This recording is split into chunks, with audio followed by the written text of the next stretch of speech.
What is up, wrestling fans? Welcome to episode number 670 of the Smark Out Moment Smack Talk podcast, Hot Tags of the Week.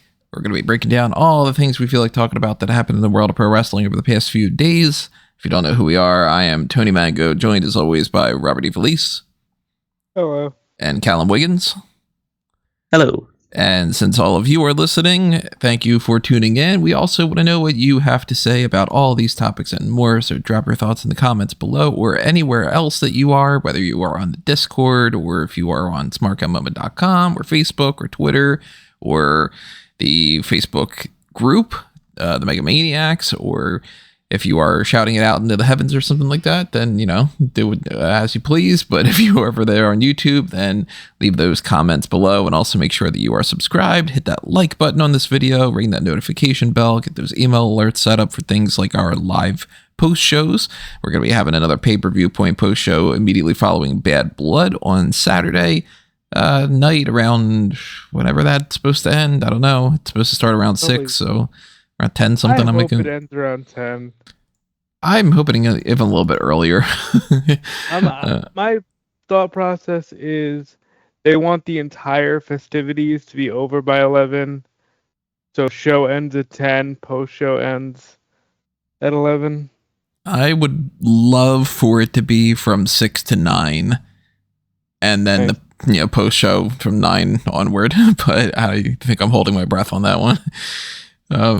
We're going to have that, whatever that is. So tune in or stay tuned for that. And of course, if you are clicking on all those buttons you can find on there, also click on that join button. Gives you access to the different kinds of tiers that we have over there on Patreon. And as I mentioned before, if you are on at least the ad block forgiveness tier or higher, then you get early access for things whenever we do something ahead of time, which, for instance, we already have the main event for the October 16th episode of Smack Talk in the can. So if you want to check the fantasy booking of an Ultimate Halloween Havoc and see how Kane and Bam Bam Bigelow are scheduled in a match and so on, then check that out now by being on those different tiers. Darkcast tier, you get access to specific things that are only on that tier. And of course, pick your poison. You get to pick something. Anything on that front is greatly appreciated. Thank you, everybody, for being a part of that tier, or clicking on the thanks button, or picking up merchandise on Redbubble or TeePublic. Anything on the monetary side of that is greatly, greatly appreciated, and it helps out quite a bit. So, if you want to help us out in that, go ahead and do those things. And in the meantime, let's go ahead and get this started with the hot tags that we have scheduled for this week. Which we have. I'm going to can I throw one in that wasn't on your list? Sure. So Bad Blood is this Saturday, and on Monday you will be traveling to Brazil. But had you been in Brazil while Bad Blood was occurring, you can watch the pay-per-view on Netflix. Bad Blood will be airing live in Brazil on Netflix. Really? Yes. Huh. That's interesting. And I confirmed that through a VPN, and it appears that it's only Brazil right now, but that's a very unique thing that they're getting a head start on the PLEs on Netflix. Only Brazil? Not even anywhere like, I don't know, like Chile or... So Brandon Thurston did more of that region, and he said no. Huh. That's very odd. Good for them. Yeah. But yeah, I'm going to be traveling on Monday morning. So I'm going to miss out on Wrestle Dream, which for all sorts of different reasons. I'm going to try to watch it, but I don't know how I'm going to, because that's complicated. And it's even more complicated now that we're in a different environment, which that should be one of our major hot tags here to talk about.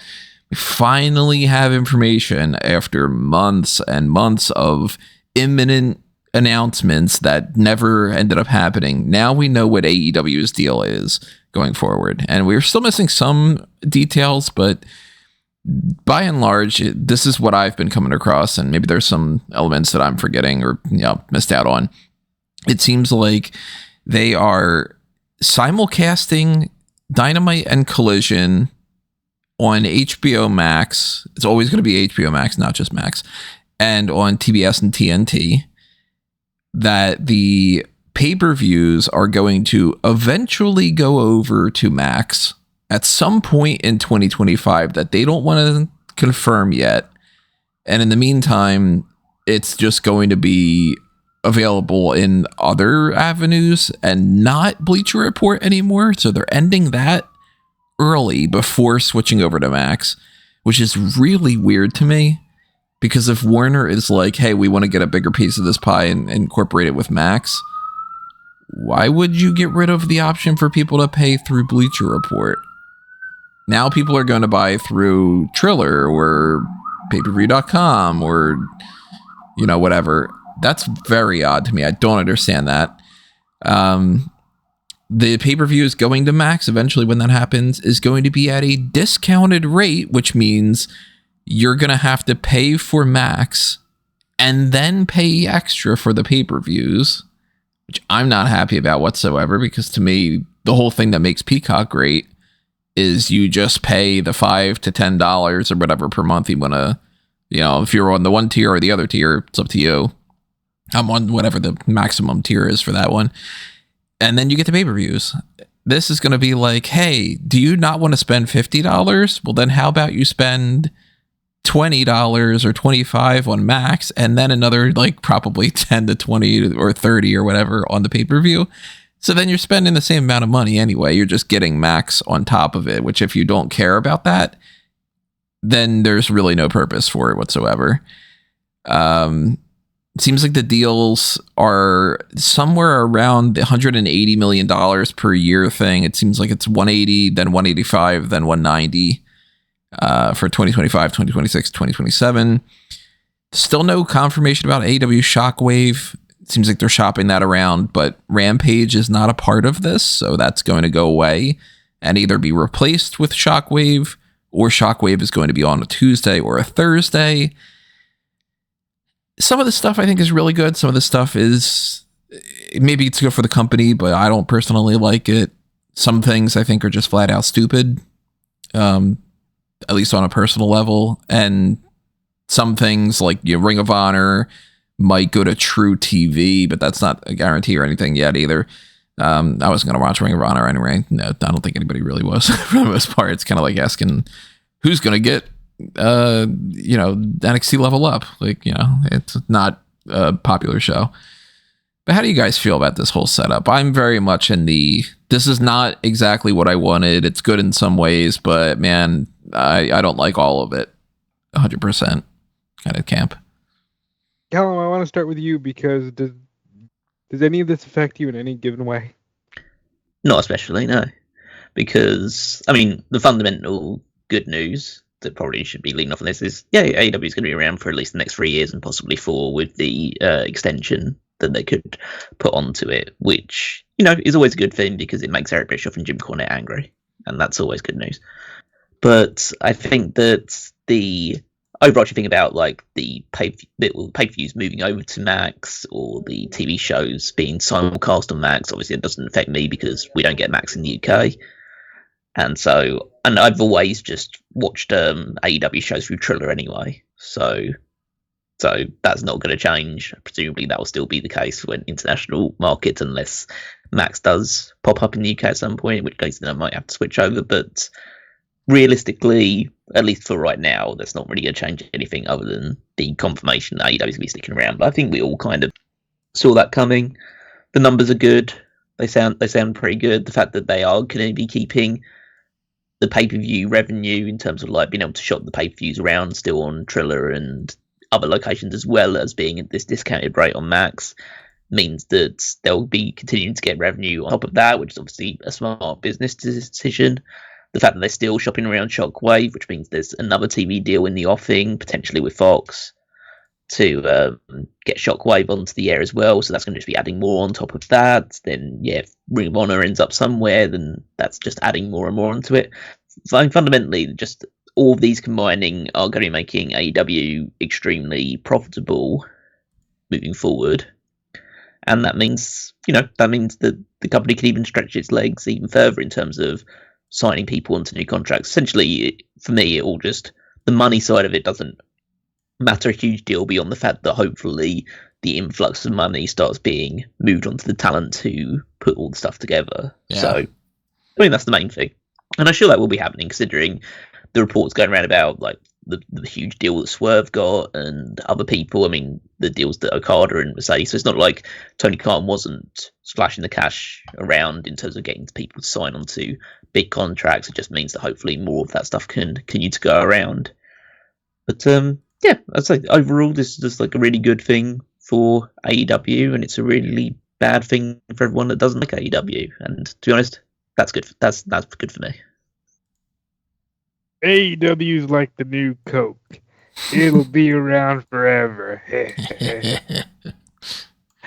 Outside of that, yeah, I kind of fall in line a little bit with Tony, where I'm like, I saw Max and I got super hyped, and then I read the details and I was like, not there yet. Fucking great. But for the most part, it is a great news.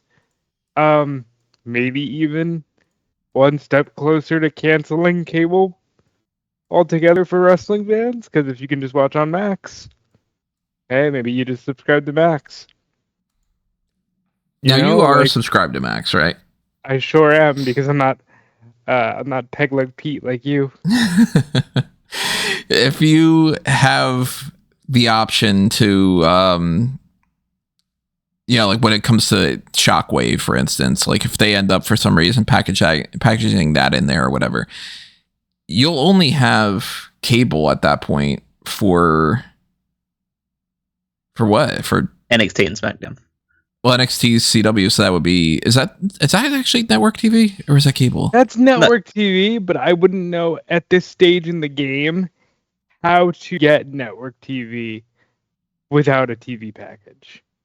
I think that you would just any TV that has like a regular tuner built into it. I think that's all you need. Right, but I don't know. Like, I know that my current TVs, they're Samsung TVs. They come with a certain number of channels, but those are mostly like Pluto TV type deals. So I wouldn't know. I also just have cable because I'll be honest, like it's gotten easier, especially since transitioning to YouTube TV in the summer. I have just like bundled Max and other services through that it's all one lump sum instead of all right, and Max took 15 and this took 20 and this took, so it's all bundled into YouTube TV right now. But yeah, it's really getting to the point where you wouldn't really need too much if you're just a wrestling fan, right? We're probably going to watch mostly on Max, right? Instead of TBS and TNT. Well, to be clear, as I mentioned with the Bad Blood Brazil thing, I have a VPN. So I typically watch on Triller because fuck commercials. Okay? And that would be a big thing when they move to Max.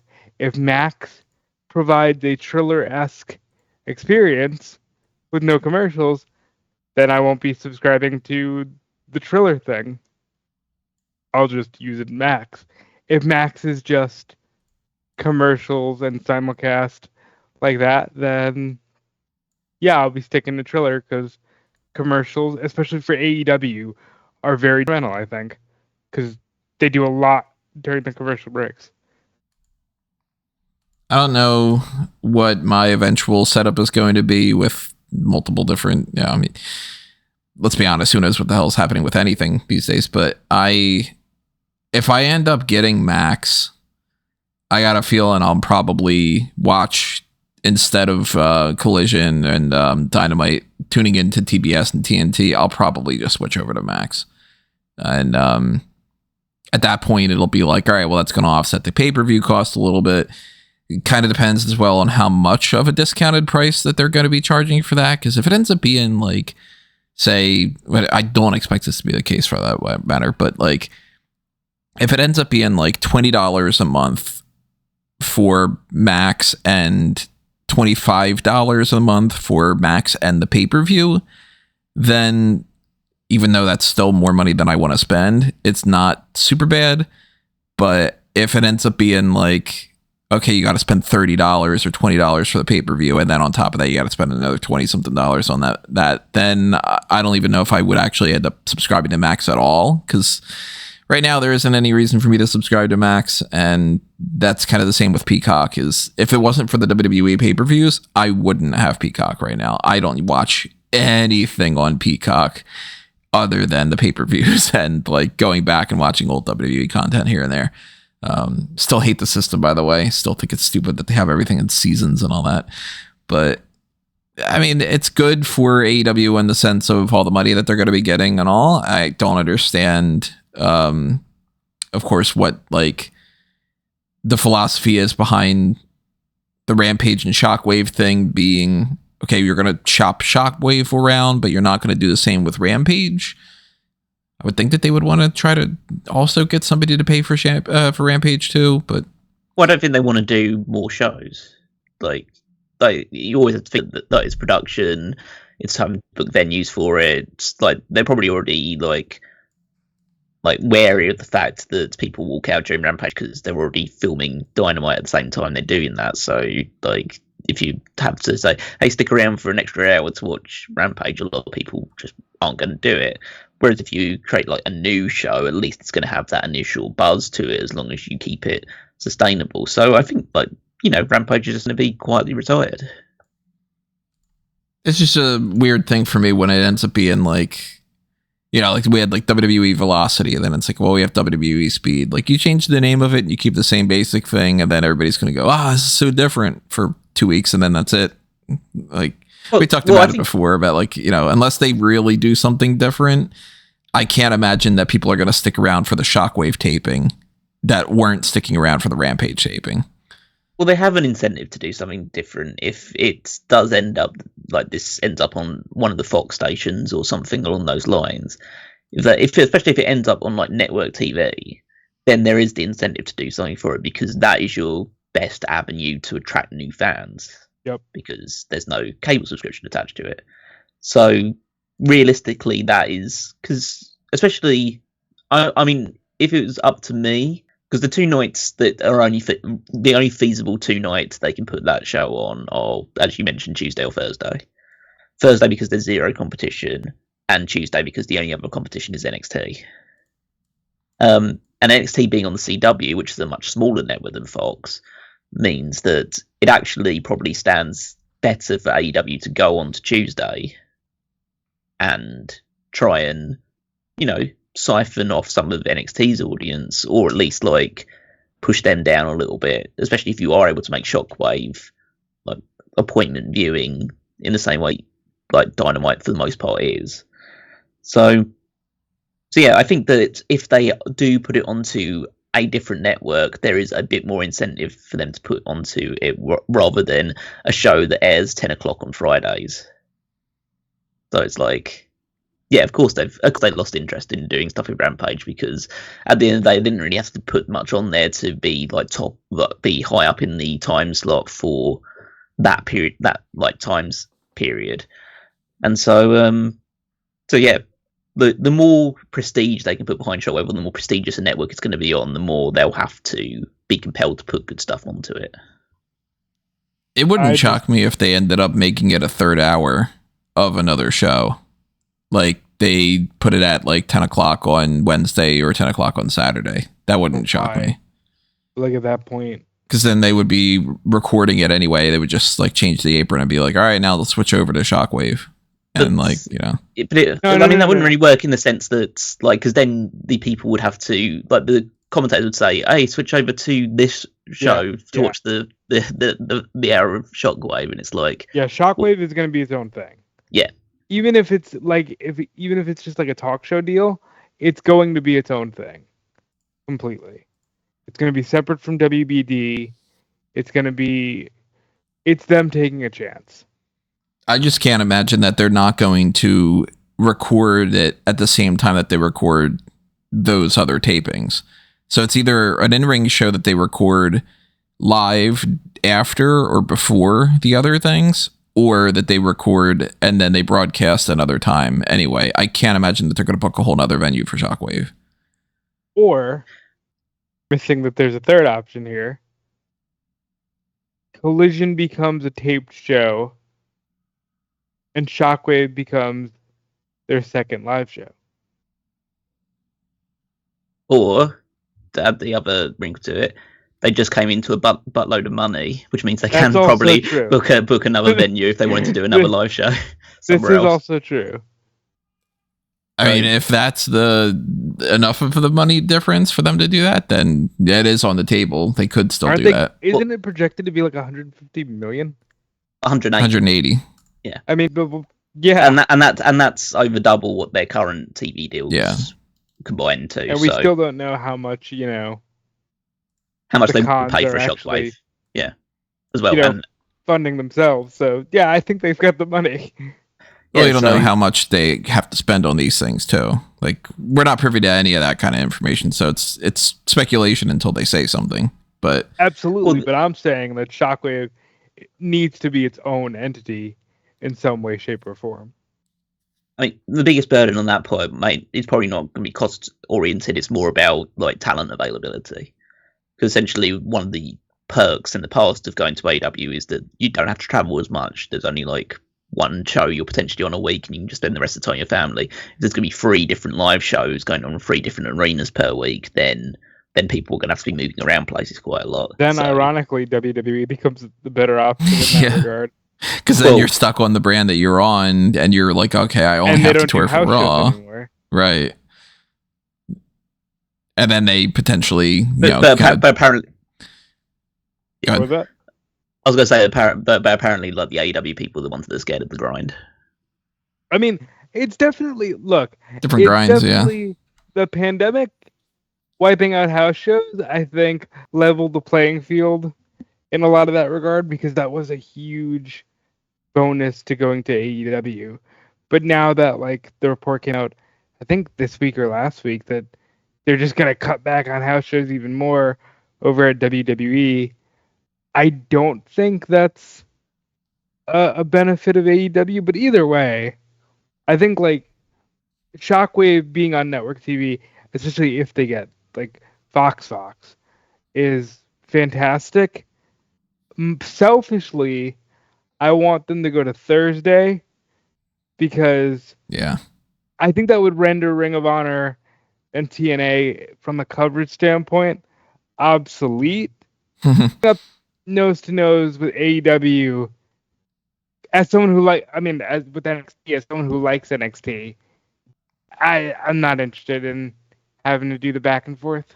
I also don't see the point in trying to take a little bit away from the competition if it's also going to take away from you. Because realistically, the benefit of losing NXT people, that's not going to hurt WWE as much as the negative would be for AEW to not be able to get those people to tune in for their show. Because they do have the smaller audience in the grand scheme of things. So you might as well do it on Thursday or something. And depending on if the viewers on Thursday are just not interested in tuning it on TV on Thursdays, then that's another thing too. I don't think they'd have the smaller audience going against NXT if they were on Fox. If they're on Fox, that's a big difference, yeah. Yeah. I think that, there's 2 reasons to do it. One, there is a pettiness reason to do it, which, you can kind of justify because that was the reason that NXT was put on Wednesday nights in the first place, was to try and siphon off AEW audience when Dynamite was first launching. So, essentially, if AEW could be in a position of, we'll just do it straight back now. Again, that's a pay reason, but it's not one that would necessarily hurt them too much. They'd still get a decent amount of viewership, and at the end of the day, it doesn't really matter what the ratings are as long as they're getting the money coming in and Fox are happy with those numbers, or whoever ends up with Shockwave is happy with those numbers. But the other kind of reason is that it could help build prestige a little bit again, because we've always spoke about, especially in the last year plus, about how AEW is kind of losing the perception war. Mm-hmm. If you manage a show against NXT and it beats them in the ratings consistently, then the perception can start to move gradually in your favour. Again, obviously, if they were to put it against NXT and it was to lose consistently every week, that's the gamble you take. But I'd say, if it was up to me, I would take the risk of moving it. If the option was on the table, of course. Obviously, if people just say no, it can only be on Thursday, then obviously Thursday is the place it will be. If the option's available, I would see whether Tuesday nights would be the more viable option. The thing that go ahead. No, I was just gonna say it's definitely exciting, and I feel like, as Callum says, they need something to give them that boost, because it does feel like AEW is almost settling into that comfortable number 2 spot, and I think they could use a good punch at WWE, like taking the "I have to cover it" hat off, and just saying like what I would like to see. Yeah, I'd like to see a punch to the other side. I think the thing that has me the most like nervous and tripped up and all is the pay-per-views more than anything else, because to go back to a point I mentioned earlier, it's very weird to me that they're like, well, we're not going to be on Bleacher Report anymore, but we'll eventually be over on Max, but it's not going to be until 2025, and we can't even announce a time. So for all we know, that could be like August 2025. I might just be y'all in, because they might just want to wait for a big one. And then all that time in the meantime, it's like, why does Warner not want to just then do like an extension? Bleacher sucks, dude. Everybody has issues with Bleacher. Oh, it's sucked since the very beginning of it. Yeah, every single pay-per-view that I have ever watched on Bleacher Report has had issues. I can't remember a single time that I didn't have to back out of it and then restart it to get the audio to come back, because it always craps out. So but you would think that they would still want to... You never had that issue? Never had a single issue on Bleacher Report, but I know everyone else does. That's so crazy. I've always watched it fine. Well, are you watching it on your computer, or are you watching it on your TV? Oh, computer. That's why. Yeah. I don't have any issues with it. I haven't had any issues with it really on the computer itself, but the app on the TV, it'll just like mute itself. And then you have to click on the back button and then click to restream it, and then it comes back, and and of course it's the same thing with Peacock and the other stuff too. There's that annoying bullshit where it's like, if you're watching it on the computer, it's about like 10 seconds ahead of when it is on the app, and then especially if you're watching like the YouTube pre-show, then that's like the YouTube pre-show is 10 seconds ahead of the Bleacher Report feed on the computer, which is then 10 seconds ahead of the other one. So if you're watching it on YouTube and on your TV, you have a 20-something second difference. It sounds like it's nothing, but it makes a big difference when you see people reacting to stuff and you're like, oh, that's not the end of the match yet. I guess I know who won, And I don't know, it's just weird to me that they're not like, okay, well, it's going to switch over to 2025 on January, whenever the first pay-per-view is. And then on top of that, to be like, we're not going to be sticking around in the meantime on there. It just feels like they're losing money, and I don't understand it. But again, I think this is them just folding their hands with Bleacher and saying, all right, that sucked. Let's just wait till we get it on Max. Wouldn't shock me if Bleacher Report just goes away at this point, like all across the board, based off of some different things. But also, I mean, the Max thing, I think the reason why there's been no firm date attached to it is because, I mean, the only reason that could come to my mind is that Max doesn't know how to do live streaming shows or sports yet, or at least not to. They do though. Well, they have. Animal. Yeah, they might not have figured it out for like pro wrestling yet, and so they don't want to put a fixed date on it just yet, because there's probably a lot of kinks and things they need to figure out, so it doesn't end up like another Bleacher Report type experience. So they're probably saying like, oh yeah, it's definitely going to happen, but we don't know how to do it yet, so we'll let you know when we know how to do it. And it could be a discussion of like, hey, Wrestle Dynasty is this conglomerate with New Japan and this and that. Can we get it for this? Do we wait for Revolution, which is just our own thing? Do we wait for All In? Because people seem to be fine ordering the shows on YouTube or Triller. I think they're just trying to figure out the logistics. Always annoys me when people are like, we're going to announce something, we're going to announce something, we're going to announce something. They take forever. And then they're like, we're going to announce finally. And then they announce things and they're like, and some of that we don't have the information. It's like, God damn it, you couldn't have figured that out. You already figured it out. You know, the amount of times that like I'll see a movie trailer and it'll be like, there was something recently. I forget what it was now because it looked kind of stupid. I forget what it was. But it was like, I saw a movie in early September and there was a trailer that said something was coming out fall. And I'm like, it's September already. You don't know when this thing's coming out? In the fall? You're already in the fall. You can't say like October 12th or whatever the fuck it was. But yeah, that's me thinking things should be a little bit more organized across the board and wishing that all this transparency stuff would end up being better. But we'll see, I guess, how some of this stuff works out. If it ends up being, in the grand scheme of things, great. If it ends up being one of those headaches that you wish that it would just go back to a different way, or if we're still being like, man, it's a shame that there's not just like a WWE network and an AEW network and that we can't just, have good things. But good things are good, and if it's good, then it's good. Bad things are bad. Put a button on that. I'll always say that like WWE Network and what WWE had with the network was way better for the wrestling fan, even if it was losing them an ass load of money, which I'm sure it was. Yeah, I'd say that I would completely agree with that. I wish that those things would work, but at the end of the day, like just from a pure business perspective, the WWE Network was a colossal failure.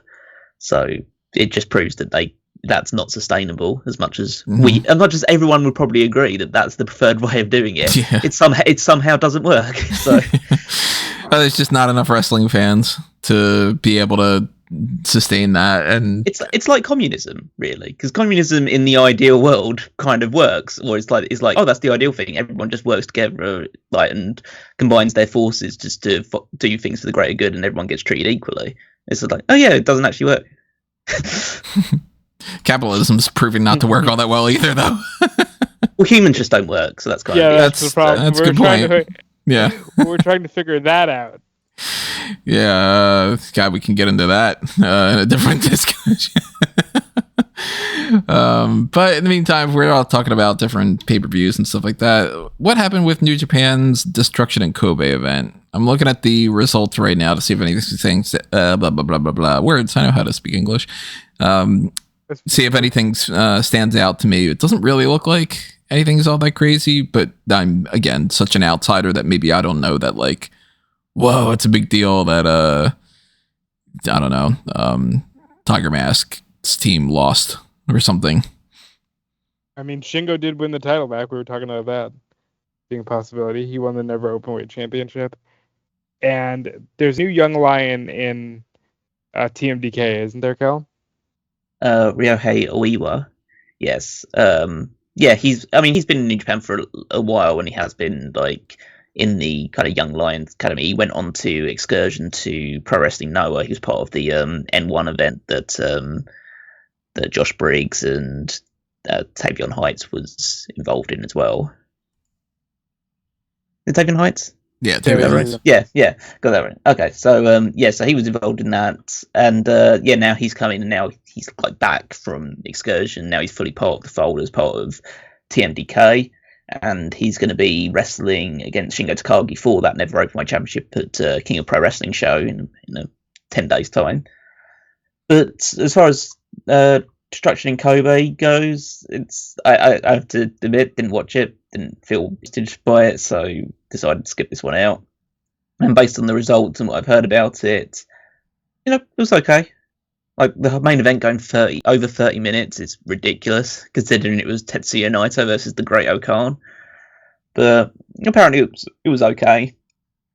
All the results were pretty much predictable. The only thing that I was kind of wished was that Hanare would retain, but as much as I think that Shingo's one of the best wrestlers in the world right now, I just don't think that he needs to have another reign as the Never Openweight Champion, because that's just his title that he just goes around and wins back and forth throughout the year, like do something different with him, having challenged for another belt. And the whole thing with David Finlay defeating Yoshihashi was just to set him up to have a match with Yoshihashi's tag team partner Hiroki Goto instead. So it's like, are they doing anything interesting with the global championship? It's just being defended against like essentially not your tag team champions, but your kind of standard bearer tag team champions for the last 2 or 3 years or so have been Yoshihashi and Hiroki Goto. So it's kind of weird that they're the ones that are now challenging for this, your secondary championship, really. So yeah, as I say, King of Pro Wrestling is going to be the show that's worth watching and like actually going to be interesting enough to pick up on, because there's a lot of things that could happen on that show which are far more like interesting and have more consequence than this show was. So yeah,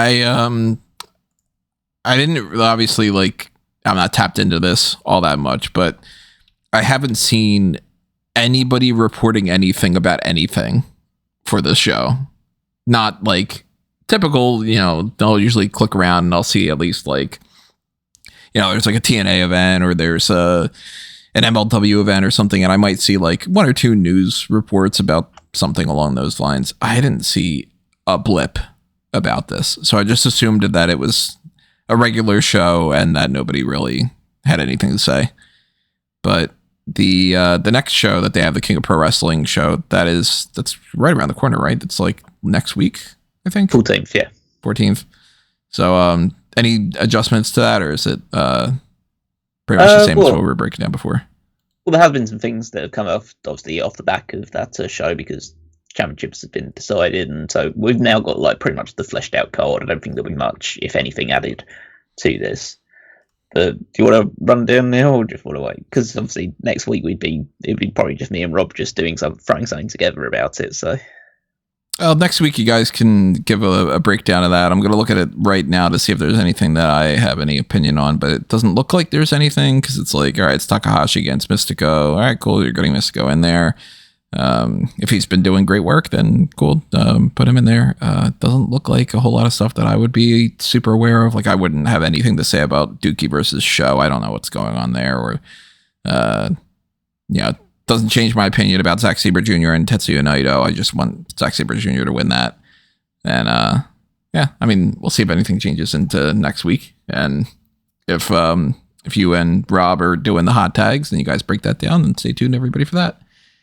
They'll have way more insight than I would. So I don't think you're going to be missing my insights on the King of Pro Wrestling event. Let's talk about, let's talk about some unfortunate news about some injury things going on right now. Unfortunately, 4 things that I have written down, and I'm sure there's probably some more that I had not kept track of throughout the week, but one of them being that Ilja Dragunov is going to be out 6 to 9 months with a torn ACL. Knees, baby. Gotta hit that mark. Everybody needs to have a torn ACL at some point, right? That sucks. That's most likely going to put him past WrestleMania. And he was somebody that I was trying to figure out what we could do for WrestleMania. Maybe he'd be fighting for the Intercontinental Championship, or maybe he'd be in some kind of tag team scenario that would be kind of cool. I didn't think that he'd really be like super high up beyond that, because they just haven't been pushing him to indicate that he would be like the guy that's going to be Gunther or something. But it certainly doesn't seem like it's going to be the case now, at least. So hopefully he gets a swift return and an easy recovery, and it's instead of 6 to 9 months, that it ends up being sooner than that. And we can hope. There was a story about Luchasaurus collapsing from pneumonia, which that's fucking scary. One of the things had said something about like if he had waited a little bit longer, he would have like permanent damage and like could have died. Which, goddamn, dude, like that stuff is horrifying. So hopefully he's doing better. Taz is going to go undergo surgery for a total knee replacement. His knees are apparently very in very bad shape. They had actually kind of written him off of television on Dynamite with this little angle, and this is kind of getting into Dynamite talk, but it wasn't really much. they had said prior to the show that he had been attacked in the parking lot, which immediately I and a lot of other people went, oh, did he visit NXT? Because it's just a natural instinct to be like attacked in the parking lot. Must have been the Performance Center. But they had Hook angry about that, saying, he's going to get revenge on whoever did this. They didn't indicate who it's going to be. I am positive that they don't have an idea in mind, that it's just like, okay, let's do that because we can maybe do something with it and we'll figure it out in the future. Just the same as they did with, who attacks Sol Ruka at NXT and who does this and who does that. So he's going to be out for a while. Nigel McGuinness replaced him on commentary. I don't know if that's going to be the thing going forward or if they're just going to be like, maybe they just have a 2-man team. Oh my God. It's not the worst thing in the world to have just Excalibur and Tony Schiavone, but hopefully he has a great surgery and gets on the fast track of recovery as well. And I'll pass this around to you guys too if you want to say anything in a minute, but I'll just round it out. WWE Hall of Famer Pete Rose passed away recently. I'm not a baseball fan to be able to talk about him on that front, but he had some fun stuff in WWE with Kane, and he's a controversial figure in a lot of different ways, so I'm not sure where you stand on that front, on the betting and stuff, but I don't care that he betted on baseball. To me, it always kind of seemed like it was a little bit ridiculous. Maybe some other people disagree, but what are your thoughts on these circumstances, and if there's anything else that I'm forgetting? I'm not aware of any other injuries. Ilja, that's terrible news. It's never fun when a rising star has to miss time like that. The knee thing, I joke around about it, but it's really concerning.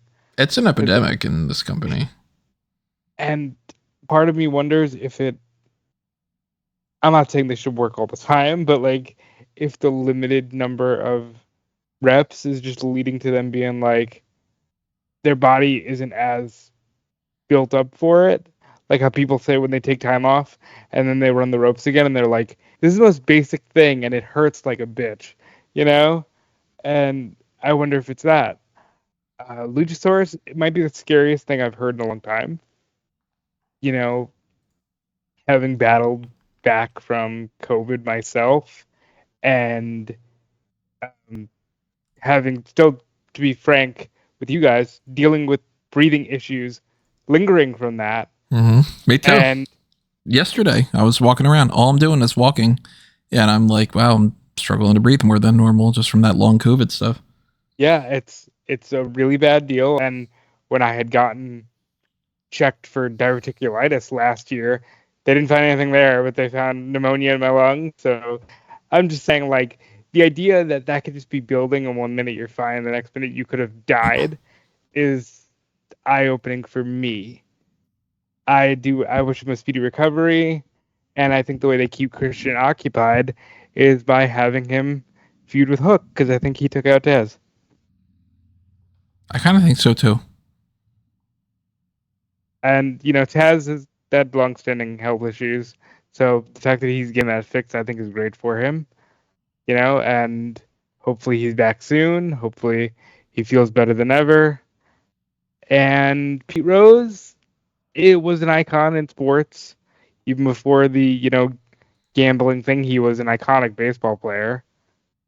And then he had the fun stuff in wrestling, which I think for all of the running gags that WWE likes to beat into the ground, Pete Rose and Kane was one of the funniest every single time out.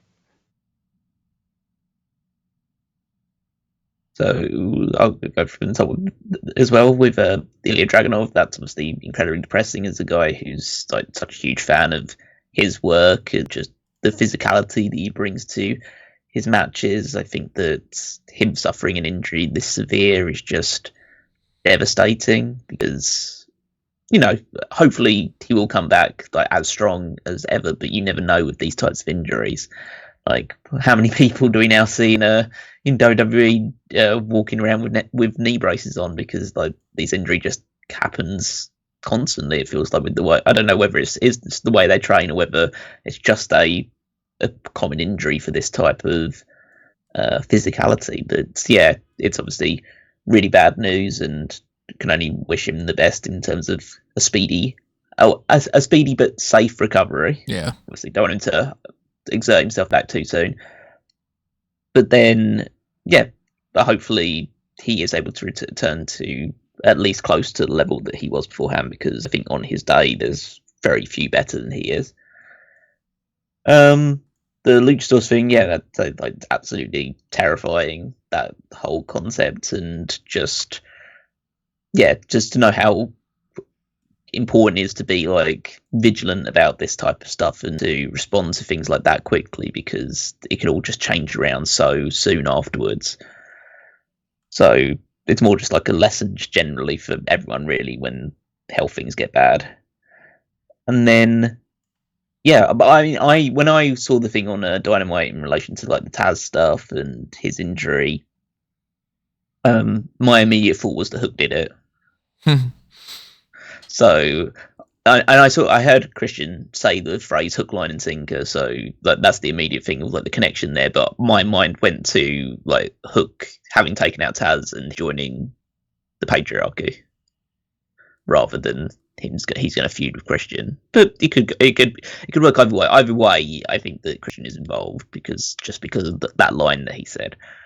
So we'll see how that goes. And Pete Rose, I don't really have much to say because my only real knowledge of Pete Rose comes from those 3 consecutive WrestleMania appearances where he got beaten up by Kane. So those were fun, but I obviously don't follow baseball, so I don't really have any kind of nuggets of interest beyond that point. And we can bounce around a little bit now to talk about some stuff that happened on Monday Night Raw. One of the things that stood out to me and stood out to a lot of people, and I was surprised at how much attention this actually got, was Jey Uso coming out with a slightly tweaked design of the Intercontinental Championship title belt. Now, for somebody like myself, I pay a lot of attention to that kind of stuff. I'm always updating things on the website about like, I got to find like the proper graphic for this and, that kind of crap that most of the time people are like, oh, I wouldn't care about that whatsoever. Why are you focusing on this little tiny detail? And I ended up seeing tons of people that were like really paying a lot of service to this whole new championship and being like, oh, it's a brand new title. It's like, it's really not a brand new title. It's just the current Intercontinental title where the 3 globes that are on it have blue. And it looks great. I love that they put that little bit of extra detail in there, and people are making memes about it being like a fusion of the Intercontinental Championship that happened throughout like the Attitude Era and all, because that had that little bit of a detail. So I like that people are having some fun with that, but I like it quite a bit. I think it's a thumbs up. I still don't like this as much as the classic Intercontinental Championship that Cody Rhodes had brought back and all. That's always going to be my favorite, but this is a solid, if not number 2, number 3 for me. I wish we weren't in the era where it's like only women can have white strapped titles, because that would look nice on a white strap, is the first thing that comes to my mind. It is a newer belt. It's a nicer detail. It seems like it might be special for Jey because he's kind of taken over that like baby blue color in his identity in terms of his merchandise and stuff, but I like it a lot. I was kind of spoiled for new logos and new belts this week, so the nerd I am, I was pretty happy. And yeah, I think him coming out and getting to show off the belt, and it felt special, and this feels special. I hope that they keep the momentum going, but obviously WWE, everything is week to week. Just looking at the belt now, because obviously I didn't see it live. I like it. It looks quite vibrant. The addition of the blue to it is a lot more, makes all the features of it a lot more eye-catching than it was in its old format, which looked good, but was pretty like one note across it. Like, you couldn't really make up the details too much by if you're staring at it from a distance. Whereas this one, it just like it pops off the screen a lot more. So yeah, I think it's an improvement. I kind of prefer it if it stuck around beyond Jey Uso's reign. I would agree, and the classic Intercontinental title that Tony referred to had plenty of different iterations in its own right, like how when Savage had it, it had the red WWF logo, and then they eventually made that more uniform. I'm good with the other design being the Gunther belt, and this being like the belt that going forward, guys like Uso can have, and potentially Dominic Mysterio, and whoever else may win that title. But I'm a big fan of it. I hope that we keep seeing these nice little changes. And also, that other belt was around for 5 years already. So, yeah, I think they could change it. And then we got the other notes that I mostly had for Raw, sticking to Raw, and then eventually bouncing back over to NXT for more belt talk. A lot of the matches, of course, just were sort of, it is what it is. But we got some like heel turn type stuff and some babyface turn stuff. Xavier Woods seems to be heading even more towards that heel turn where he'd beat Rey Mysterio, and Rey Mysterio's mask had fallen off, so he took advantage of that. He is going to fight Jey Uso for the Intercontinental Championship next week, which I do not anticipate he is going to win. I think that not only did Jey just get a belt that seemed to fit more him than anybody else, and then be kind of crazy if he lost that fast on top of it, but Woods is getting upset over the fact that he doesn't have a singles championship in his repertoire. So if they're going to continue this story, he can't just immediately win it. That'd be kind of like, what a quick story where he's like, man, I'm upset about this. Okay, now I got it. And it seems like they're shuffling the deck a little bit because he is, I'm going to say, I don't think Woods is going to turn heel. I think they're telling the story that he is on that cusp of turning, but he's going to eventually, clearer heads will prevail. Whereas The Miz just flat out turned heel. He turned on R-Truth. Awesome Truth is not a team anymore. Succumbs to Karrion Kross's wildly memes. And so that is resetting the status quo for The Miz, which, at this point, I think that's the right call.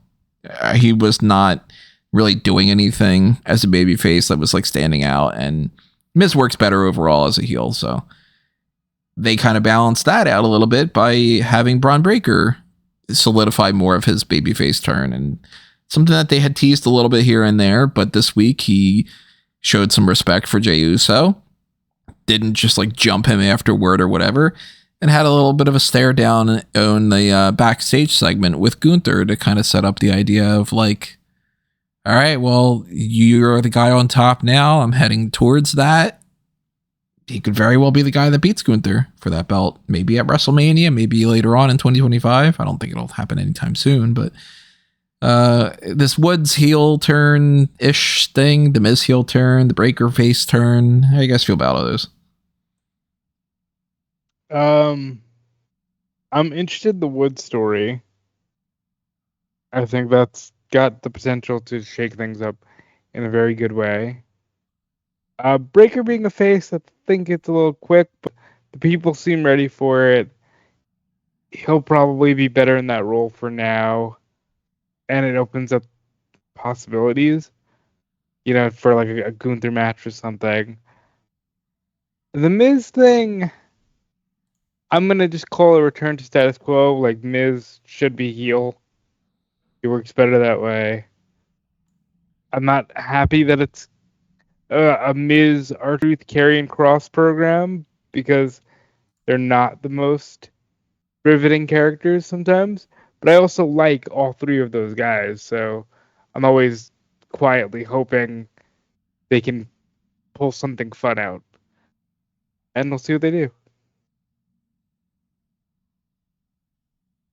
Obviously not paying as a great deal of attention compared to you guys on this stuff. I mean, the Wood stuff, I think I would agree just from the outset that this is just going to be a progressive thing of he's getting more and more frustrated, but he's able to bring himself back to the good side, and I think it probably just ends up with them winning the tag team titles.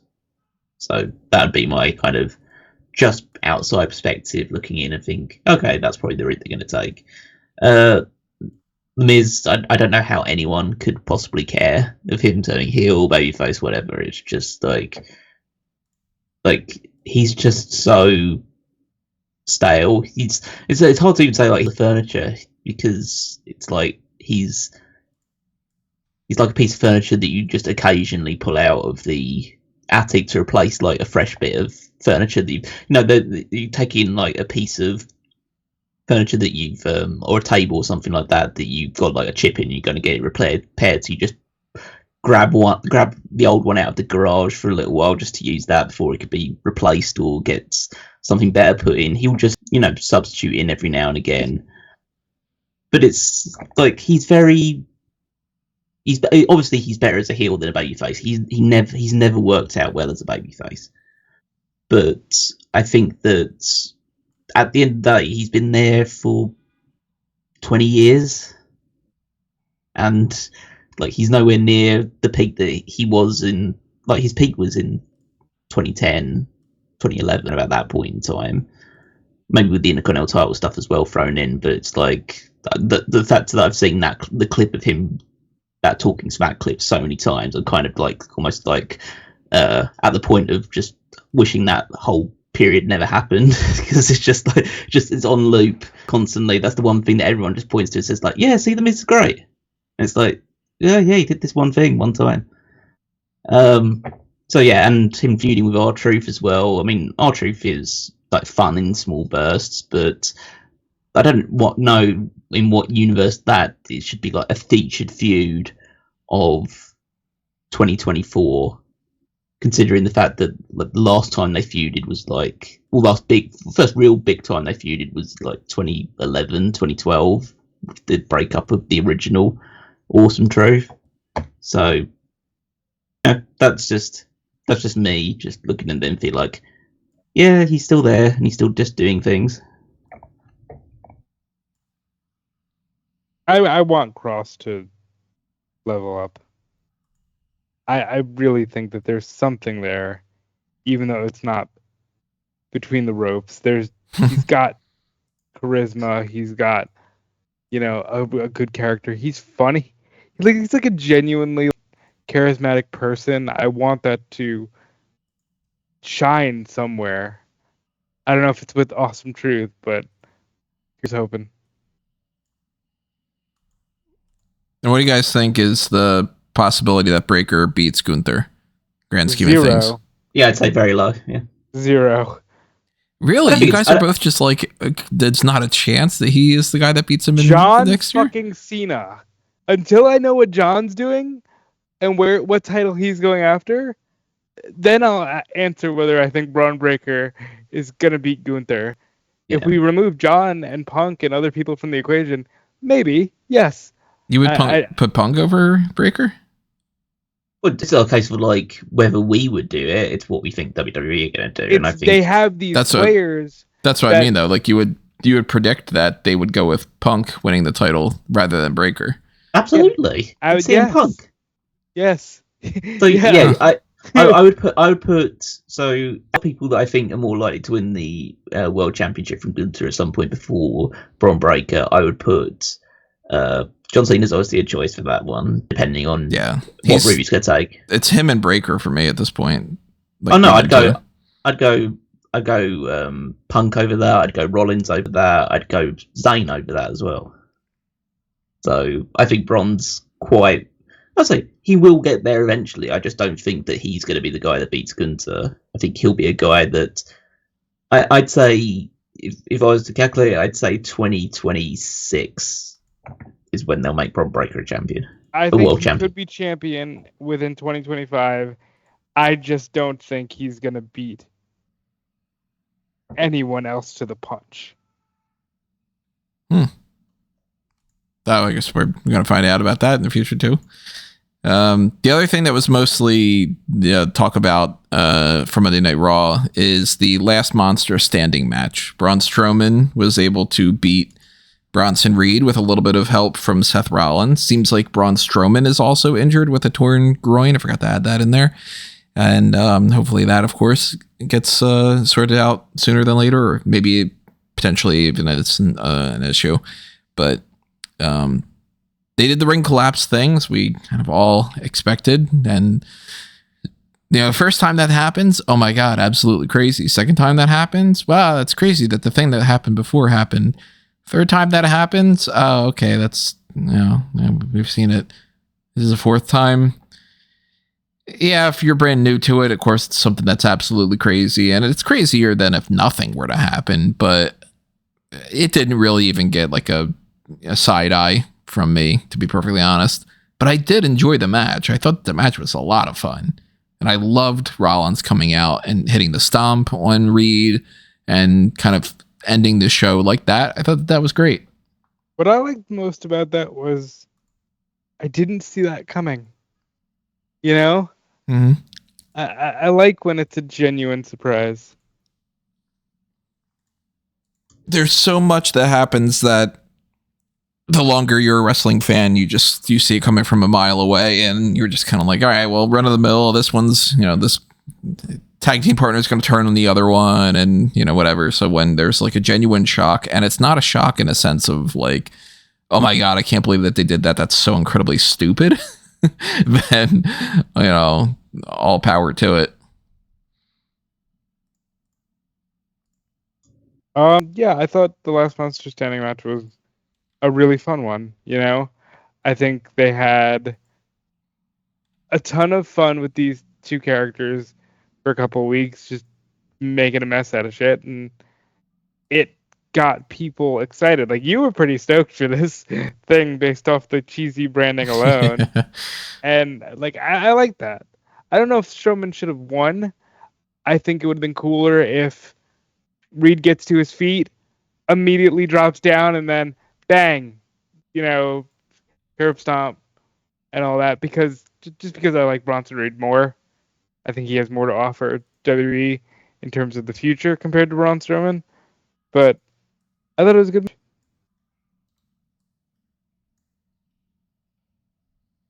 You didn't check it out, obviously, Cal. But did you see the clip at the end? I saw Rollins come in to hit the stomp. Yeah, it was a good angle to set up what will presumably be the match between them, but it will kind of just reiterates my thing of, oh yeah, Bronson Reed will just get in this couple month long push just so he can put over Seth Rollins, and then it's back down to the to 50-50 booking for Bronson Reed. I'm hoping that they don't completely lose sight of it, but it's hard to really imagine that they're not going to, because that's typically what ends up happening. And we all knew that there was a good chance that was going to be the game plan, was that they were just going to set up this Rollins and Reed thing, because they wanted to do that. They were originally going to have the Elimination Chamber was going to feature Rollins and Reed. So this has been on their list of things to do for quite a while. And now that they're at a point where they can do it, it seems like, they're not doing that match for Bad Blood. So Crown Jewel, I guess. I don't think that they're going to drag it out necessarily all the way to Survivor Series if they've got Crown Jewel in the meantime. So that could be fun. Two good guys going up against each other. I'm down for it. No title on the line this time, so that's a shame. But, Reed wasn't going to win that anyway. That was Monday Night Raw's big highlights and noteworthy moments and all. NXT this week had their premiere on the CW network, or if you're in New York, apparently it's like Pix or something. That threw me off like fucking crazy. I didn't like that at all. Hold on. Stop. How long have you been living in New York? 3 years. You've never once put on Channel 11? Nope. Wow. Okay. So yeah, it is WPIX or Pix 11. Used to be the WB network. It's like it's the channel that I was always on when I lived there. But I guess I get it. I never turn on the TV. Yeah. For anything other than to watch a specific program, and like, Yeah, I I mean, I turn the TV on to watch like, plenty of stuff on like Netflix and stuff. But I mean, like, I never flip on cable to just have like background noise. I'll always have one like a YouTube video or something instead. So when I was looking for that on Tuesday, I was like, how come I can't find the CW thing? All I can see is that like NXT's popping up as WPIX. What the fuck is Pix? And like, do we have the knockoff one? Fuck you, Spectrum. I'm surprised that all of the CW affiliates are like that, because here it's like WTATA or whatever. And I was like, I did the same thing as you did. I was like, it's not under C? And I had to go looking, but WTATA, you got W Tatas. yeah, W Tata or like something like that. But look, overall thoughts, I thought it was a really big improvement, and I kind of hope the momentum stays. I mean, W Tata aside, I thought that this was great, and it's really important for people to know this is not what it's going to look like week to week. And I think that a lot of people are losing track of that. So 2 weeks from now, 3 weeks from now, whenever they go back to just being in the Performance Center, yes, the Performance Center is going to look different, but they are going to go back to the Performance Center. And I think that there's going to be this wake up call where people are going to be like, hey, how come that's not thousands of people in an arena or something? And it's like, they're not on tour 24/7 again. They're just, having some special weeks here. But the presentation I thought was great. I like the new logo. It's basically the same logo as the other one. They just got rid of the points, which I like better because, look, I'll put it this way. I don't like the logo. It's just the letters NXT in the most generic, I don't know if it's like Gotham bold or if it's whatever the font is, it's just, you just typed it out. It's not a good logo. But I never liked the little points on the side throwing off the center elements of it. So they got rid of that and they made it black and silver, which are like my two favorite colors. So how could I really dislike that as like a little tweak? The championship belts look great. They look fantastic. We're gonna try to toss to Callum in a few minutes. So you're gonna say he doesn't care. I am such a geek for like the aesthetic stuff, and I like the new black and white graphics. I like new match graphics before, when they're just on the week to week show. I think everything about this feels more prominent. It feels like they're kind of getting somewhat of an identity that isn't just shit, the black and gold thing failed. I don't know, rainbow, like that never really worked. But I feel good about where they can go with this, and I hope that NXT just continues to grow. I think it is a very important brand for WWE, as they insist on just getting all these collegiate athletes and having them just learn the WWE style. I think this is one of the most important brands you can have, and it's even better if they can create connections with fans before they get onto the two shows that really matter. I thought thumbs up all the way. I thought the matches were good, especially the Rascals street fight was a lot of fun. Julie and Roxanne, I thought, had a pretty good women's match. I was just a big fan all the way around. Cora Jade returns. She interferes and costs Julia the match. So she and Roxanne are kind of in a tentative alliance right now. They address that backstage with like, if we have a common enemy, maybe we can become friends again. Otherwise, I would love no for sense. them to be better at promos. Man, it would be great, wouldn't it? Because even the backstage thing was just sort of like, it's that awkward thing that like, I'm going to repeat something that I said, and I'm not going to say much about this, but for anybody who's on the more of the Fanboys Anonymous side of things, shout out to fanboysanonymous.com. Go ahead and check that website out. I saw Joker last night, and I thought it was fucking trash. And I hate to put something out there going like, oh, I would love to work for DC in the future, but I'm going to bash your movie. I think everybody knows that this is shit. And that's why, like, Todd Phillips is even like, I guess I'm not going to do any DC stuff anymore. And all the comments below are people going, thank fuck. I thought it was a garbage movie, to the point that there was a fly that was on the projector, so it was projecting onto the movie. And the person that was sitting next to Caroline was like, "Is this in the movie itself?" And it's like, "Oh no, it's just like fucking, flies are attracted to shit." So, but I was talking about it afterward, and I was saying this felt like a student film, and somebody like Lady Gaga in the movie, I thought was acting the way that like a student actor would have acted. I'm like, that's not praise to be like, people in school that are learning how to act can do the same job.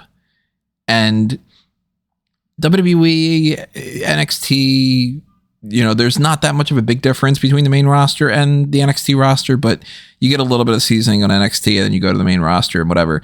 WWE talent, generally speaking, aren't the best actors to begin with. Usually the NXT talent, they're a little bit wonkier on that front too, but Cora and Roxanne, when they have these backstage segments, I just don't believe any of it at all. Despite how a lot of what they say is legitimately like, we can track and be like, okay, Roxanne definitely does look at CM Punk as like a wrestling father mentor of sorts. But even when she's saying it, I don't believe that it's true, because the only reason I know that it's true is because I see the backstage stuff outside of that, like the pictures of them, giving them a birthday cake and all. If I didn't know that, I'd be like, this is a story that I don't believe. And if I didn't already know that Roxanne and Cora were legitimate friends, I'd be like, why did they pair these two up? They don't have any chemistry together. But so I want to piggyback off of that, because they are legitimate friends, mm-hmm. and this. And even I didn't realize until their backstage segment, but yeah, they had the same hair color. Like, that was a giveaway as well. They're, but it feels like, to use your analogy with Joker, when you pair the two popular kids up for the play, and you're like, you've got all this chemistry in day-to-day life, why are you kind of freezing on stage? Like, mm-hmm. This is not how you interact with each other. It felt like that, or she was just like, yeah, kind of like the person you've become. So, yeah. And Roxanne goes, yeah, maybe a common enemy can make us friends. It was just like rushed through their lines instead of just like, hey, I really like what you've been doing and I'm back now. And then it's, yeah, who knows? Maybe we'll even be friends. It was just like, and we're gone. Like, yeah, sometimes simpler is so much better, and they could very easily have, they would have actually given off a better vibe, I think, just looking at each other, and Cora giving her like a little nod as like you can fill in the blanks that, okay, she likes that she turned heel, and Roxanne can kind of give her a sort of like, you helped me out, so I like that. Maybe there's something there. And we can just fill in the blanks ourselves. But if you're just going to write the dialogue, and this is another criticism of Joker. If you're going to write the dialogue of like, I'm upset, and replace it later, you have to replace it. You can't just keep that and have somebody deliver that line and think that it's not wooden. So I didn't like that at all. I will say, though, I had said in our predictions that I was like, I don't know. I don't think that Julia's going to win this title. I think they're going to do something to stall it. But I thought it was going to be Stephanie Vaquer. Did not anticipate it was going to be Cora Jade. No, I think we're leading towards Cora, Roxanne versus Stephanie, Julia. Seems like that could be the case. Whether that's like a 4-way at Halloween Havoc, or if there's a follow-up where it turns into a different thing. I don't know. Maybe it's just tag team match on NXT, and then they go with a Julia and Roxanne rematch or something. But they also said that Delta is going to be popping up, and we knew that she had been, rumored to have been signed to the NXT brand, and they kind of didn't say anything to the contrary of it. So why would we believe anything else? But they didn't say exactly when she's going to be there, but the signs that were around the little vignette seemed to point to October 27th. So yep, I thought that was great. That was great work. Nice little nod to do something a little bit different, which I like that. And I don't know anything about Delta, so I can't be like, and I'm looking forward to seeing anything that, particular that she does. But that was another big news thing there. Stephanie Vaquer actually didn't pop up at all. surprisingly. So, hey, she can only pop up on Titantron stuff. Maybe she still has visa issues. The Motor City Machine Guns. And I know that you and others pre-wrote articles about this. Yep. And I am of the opinion, I don't care where they go at this point. I want to see them on my television screen. I don't care if it's Raw, SmackDown, NXT, AEW Dynamite, Collision, or Shockwave. I just want to see them somewhere. Like, I miss the Motor City Machine Guns. I'm keeping that article that I pre-wrote and just changing it to next week and hoping that happens. I'm assuming they show up after the tag team title match next week. Yeah, I'm assuming so too. And if they don't, I'm going to keep it till the next fucking week. If they don't, then I'm assuming they get added to the ladder match tonight because I want to see the Motor City Machine Guns wrestle. They did have a little quick thing with Axiom and Nathan Fraser playing WWE 2K24 just to be like angry at each other again.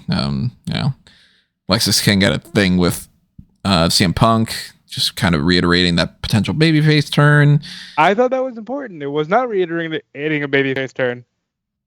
Punk was very clearly telling him, you can either keep trying to force yourself to do the right thing, or you can go with your genes. Yeah, I forget the line. It was something like, struggle between winning at all costs or fighting against your genetics. Yeah. Something. Yeah, like, he was trying to tell him, like, your dad was... Your dad was a heel. So. A heel. You should be a heel. I just want Lexis King to shave. I don't care what else he does. I want it to get worse. I want him to shave like little extra bits into it and to grow it out in a different way. I want it to be like absolutely fucking ridiculous, even more so than normal. Go big or go home. Talked about some babyface turns and all that. Somebody who did not turn babyface and seems to be reiterating on the fact that she is definitely still a heel is Jada Parker, because she left Lola Vice to just get beaten up by Fatal Influence, and Flatulence won that match. And after that, the big thing that I was kind of anticipating ahead of time, since they had said that the women's tag team champions, Bianca Belair and Jade Cargill, will be on the show, but they never said anything at all that they would be doing. I was like, they're probably just going to come out in that, aren't they? And Kelani Jordan was like, I got a backup plan. This. So it's going to be Kelani Jordan, Bianca Belair, and Jade Cargill wrestling against Fatal Influence for this next episode of NXT, which doesn't have anything else really all that much added to the card, so it's not even worth getting on like extra predictions. We already said our predictions before, like, with other matches. Randy Orton's going to go up against Jabon Evans. He had a little vignette for that. Miz TV had Obafemi and Tony D'Angelo. Yeah. The Miz didn't need to be there. No, not at all. A broomstick could have done what Miz did. He was just like, I'm here. I'm a main roster guy. Anyway, take it away, boys. Yep. Say a word after. Yeah, and obviously the best part of that whole thing was just Obafemi's entrance. Because he's always feeling it. And that dude's got some star power, man. Oh, I like him a lot. Yeah. I do. I really hope that we don't end up getting some kind of bullshit detractor thing that's happened with so many of these other people that have been in that position before. Like Odyssey Jones was like, hey, he's finally doing something and he seems like he's powerful as all hell. There he goes. And like, Babatunde, the motherfucker's big. Not a whole lot of people are. And it didn't matter because Commander Aziz turned out to be shit. And Dabakato, it doesn't work out. And, I want Obafemi to keep this ascension up towards the top. I am thinking a little bit more so, though, Tony D'Angelo, maybe he does actually win that championship. I wouldn't have him be the guy to beat Oba. Neither would I. I'd actually probably have Obafemi retain this title all the way up until he beats Trick Williams, who, by the way, Trick Williams is the new NXT champion. He beat Ethan Page, and the show ended with CM Punk hitting a GTS on Page as the streamers and confetti came down and the credits came up, and then everybody got pizza because CM Punk gave pizza to everybody. Punk gave the whole crowd pizza. I think that's awesome. It is Chicago. So deep dish is not my favorite. No, fuck the people that say Chicago deep dish is better than now, granted, I will say this. I have not had Chicago deep dish in Chicago, so I can't fully judge that, maybe that is a bit of a difference, but I'm not a big sauce guy. So, motherfucker, I'm going to get pizza tonight. Now that I'm just saying this. Pizza sounds so good. New York style, that's all the way. And specifically in the pizza belt. Okay. Yeah. So, in the grand scheme of all this stuff that happened in NXT, what are your thoughts, Callum? And that includes with the discussion about pizza. I know you're not the biggest fan. Oh no, not a big fan of pizza either, and certainly not a fan of NXT. So, what would you rather do? Watch NXT or eat pizza? Probably pizza. Yeah, good food at the end of the day. Yeah, as I didn't check much of anything else, saw some clips online of the Cora Jade run in and the Trick Williams victory and CM Punk in a GTS credits roll. Yeah, as I don't really have too many perspectives to add on it because then moving to another network isn't gonna encourage me to watch. I've kind of made my peace with the fact that it's just not for me. So yeah, that's all I can really say. I like it. I can't look at like a Trick Williams graphic or something and not have his theme pop into my head with Booker T's extra added emphasis to it. I actually went out of my way earlier to just listen to the theme, and I was annoyed that it didn't have Booker T's in there because it's just I like it. It's oh yeah, man. Yeah, so a good show for NXT, and hopefully they continue that going into next week and they kind of keep that momentum going. And then let's round things out with our other special episode that happened this week with AEW Dynamite's 5-year anniversary, which had its fair share of great moments as well. Started off with the AEW International Championship match between Will Ospreay and Ricochet, and they did the thing. They started off by doing the thing. I mean, that's all they needed to do, really. Exactly.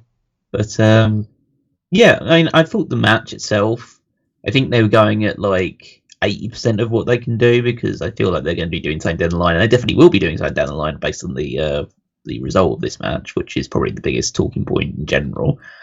But I thought what they did was still very good. I think the whole story was just around the fact of they're still wanting to go at the 100 miles an hour thing they used to do, but they can't. They're nearly 10 years older than they were when they did that stuff, so they're a bit slower, they're a bit bigger.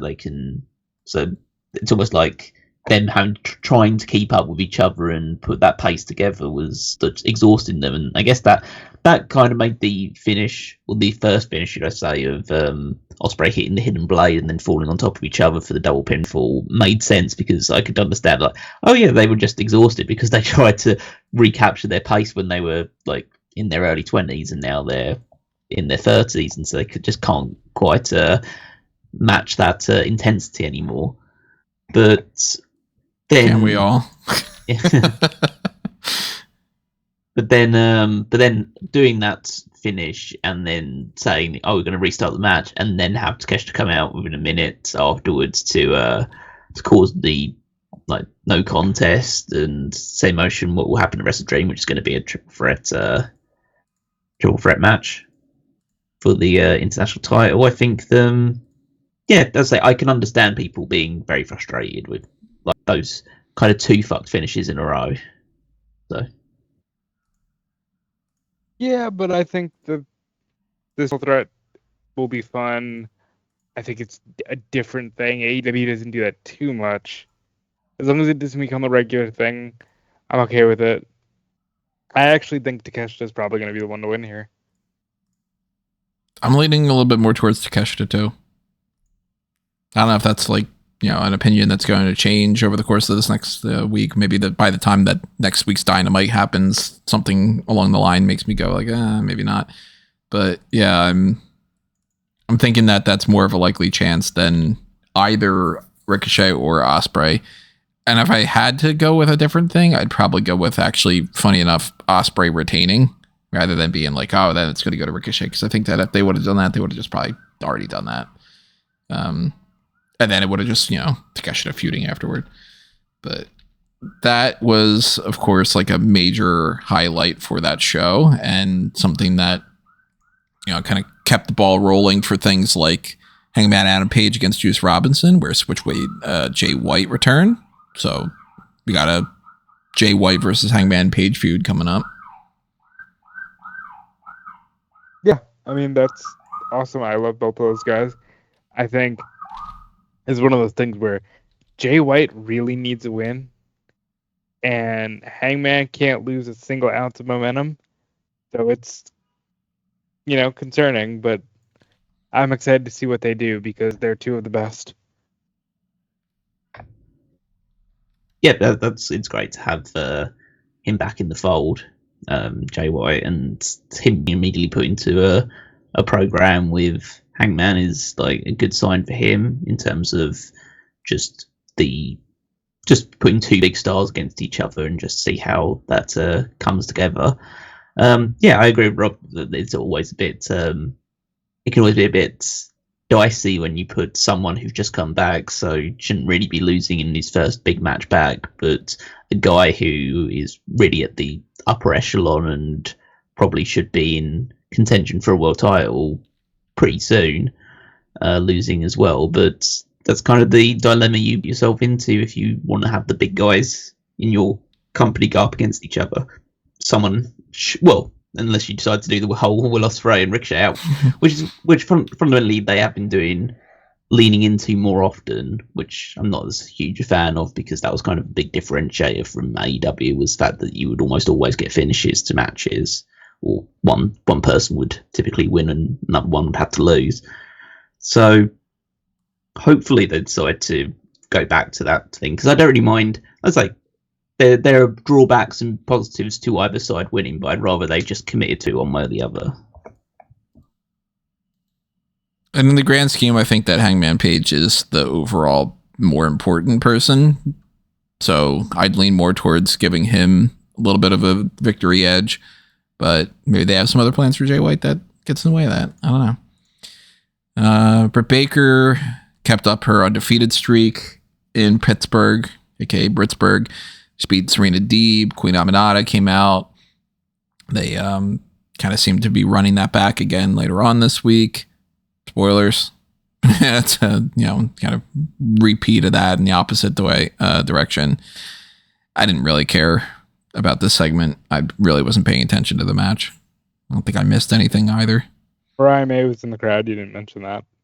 Yeah, she was. But Willow Nightingale later on got into a backstage scuffle with her, so it's not like it's definitive that it's going to be Britt Baker as the next person in line. But she's probably somewhere in that kind of discussion. Yeah, I think she just needs to, rack up some more wins. But I agree. I think she's in the discussion of being one of the next to challenge Mariah May. And who knows? Maybe she even... I would say maybe she even wins the belt, but I don't. I think they might go with others on the roster before her, like Jenny Hayter or Mercedes. Yeah, I mean, I can't really pull punches at this point. Again, I just think that this match was bad, and I thought Britt was bad in it. So that's just I think that she's just completely lost the aura and any sort of in-ring ability she seems to have, and she just can't get it back. And as I say, Serena Deeb is like a very polished wrestler. I think she kind of fits into the same mold of a Randy Orton in terms of everything she does is very well considered and technically good. It's just there isn't that kind of buzz of excitement about it. So the match itself didn't really do anything for me. And yeah, and her like going into a feud with going into a more extensive feud with Serena Deeb, or doing stuff with like Queen Aminata involved as well, nothing super exciting at this point. I imagine that her next big thing is going to be a feud with Deonna Purrazzo and her faction whenever that comes around. And we had the Private Party, Iron Savages thing. Private Party are still trying to go for the tag titles. They got new theme music, which didn't stand out to me whatsoever. And yeah. I imagine, next week is the 5-year anniversary of their first victory over the Young Bucks. So I imagine they'll just run it back there and then move on to whatever the Bucks are going to do next. Yeah, they got to do a tag title match, like a legit tag title match, because they do have a 6-man coming up. I mean, I just don't think that it's right that there should be this whole build to this match is just based on one result 5 years ago. Like, again, they just scream to the idea that the AEW tag team division is just very in a bit of a sorry state at the moment.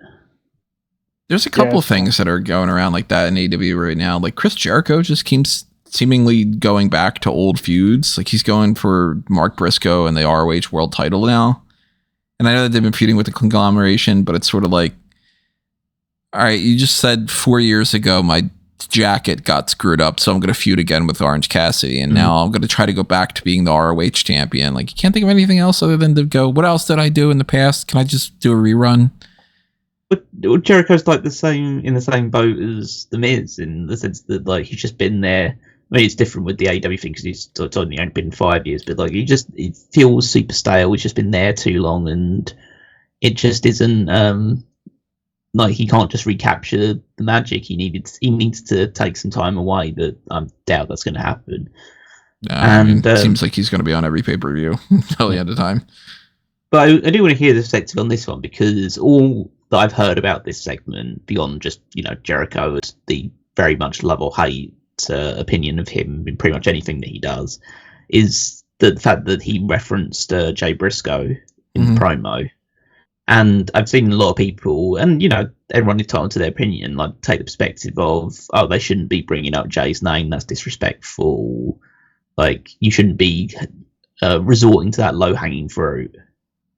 And I kind of took away a slightly different perspective that I haven't seen many other people come forward with. The fact, I don't think that bringing up Jay Briscoe is the same as insulting him. Like, I've seen people like compare this to the whole, like Randy Orton saying that Eddie Guerrero's in hell, to that promo to Rey Mysterio, or the Page bringing up Reed Flair situation. I think in both those situations they were saying things about the person that was dead in order to generate some cheap heat for it. Whereas in this instance, Jericho just basically just said Jay Briscoe was a great wrestler and he's better than you were, to Mark. So really he's just stirring the pot a little bit by bringing up Jay, which is obviously like is going to be an emotional toy, but he used it to insult Mark's credibility. He didn't say anything bad about Jay whatsoever. So I think it's slightly more nuanced than that. So I don't think it was as worthy of the negative backlash that it got. I think it was a morality thing of like, oh, you don't need to do this. How dare you take this stance? Like Callum says, I thought the idea being Jay Briscoe was the standout singles Briscoe. He's saying Jay Briscoe might have been able to beat me, but you're not even on his level. And more importantly, which no one brought up, I like that Mark Briscoe knocked him out and just like spoke with the most straightforward voice. There was no like inflection, there was no character. It was just, don't you ever bring up his name again. That's consequential. And it, like, boom, it was like, okay, instant heat, instant seriousness. You can do that sometimes. I understand the perspective on Jericho is, oh, brother, this guy stinks, but he's still Jericho. It's still going to be a good pay-per-view match. Whether or not Jericho wins, I don't really know, but I thought this was fine. I thought, like, we can't angrily dissect everything, you know? I have no, like, look, obviously I have no direct connection to any of these people and all that stuff, but I also don't have a direct, like, fandom of the Briscoe brothers. I never really got into them when they were a team, unfortunately, so I missed out on a lot of good stuff. So I can't even speak from the perspective of like a fan that would be upset about it. I just didn't see anything that really stood out to me as anything that we haven't seen before. Like, we've seen way worse in my mind. Like, Eddie's in Hell to me, I think, is way worse than this. And I even liked this, but like bouncing around the urn with Paul Bearer's ashes was like, whoa, okay, I don't know if that's really necessarily what you should be doing. I thought that was like a cool segment. So like, to me, this just felt like a cheap heat means for, trying to build a little bit of something when you don't have really a whole lot there. I didn't see what everybody was going to go like nuts over, but it seems like a lot of people are really upset about it. Well, I would never use the argument of like saying, oh, this isn't as bad as the other thing, in the same way that killing 5 people is worse than killing 1 person, but they're still pretty bad. Yeah. But it's like, but it's more just There's the levels. general. Yeah, exactly. But it's more just the general idea that I don't think that what was said was insulting to either Jay or to, well, it was insulting to Mark utilising Jay. So that's the difference. Is I don't think that they were insulting the deceased person in the way that they have done in the past. So that was the difference for me. Yeah, it's like you weren't really, I mean, at least from my perspective as well, you weren't insulting Jay. You were insulting Mark through mentioning Jay, which is a means to bring up heat. And like you had said, to each their own if people were upset about that or whatever, but at the same time, people could be upset about a lot of things, and who fucking cares? Somebody's upset about me saying that even, in which case, you need a tissue. But yeah, I didn't really love that segment, and I'm not really super interested in just watching Jericho potentially win that ROH title again and all, but maybe that's their means to trying to shop that around, and maybe they think if they give it to Jericho... If Jericho wins the belt again, I think that means they're going to put Ring of Honor on TV. Could be that. Wouldn't be the most shocking thing in the world. We also had, of course, the World/Continental Championship match in the main event. Bryan Danielson against Kazuchika Okada, where the Continental title was only on the line for the first 20 minutes. So once that passed by, then it became, okay, well, how does Danielson retaining?